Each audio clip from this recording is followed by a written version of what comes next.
Hey friends, if you installed any software on your Windows PC, but it's giving this type of error, this is because your Windows PC is missing Microsoft Visual C Redistributable, so we have to download that. So guys, to download Microsoft Visual C Redistributable, first you need to open your web browser. In the search bar, type Microsoft Visual C++ and press Enter.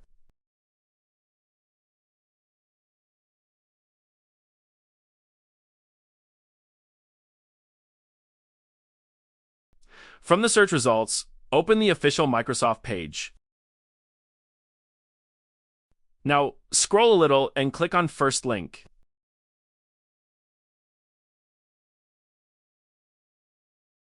And here you'll see the 64-bit version option. Click on the 64-bit download link. As soon as you click it, the download will start automatically. The file size is very small, so it will download quickly. Once the download is complete, right-click on Setup File and open it. When the installer opens, read the license terms and accept the policy. After that, click on Install. The installation will now begin.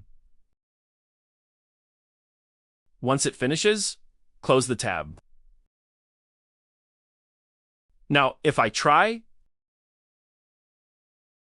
you can see problem has solved successfully. That's all for this video. Thanks for watching, and I'll see you in the next one.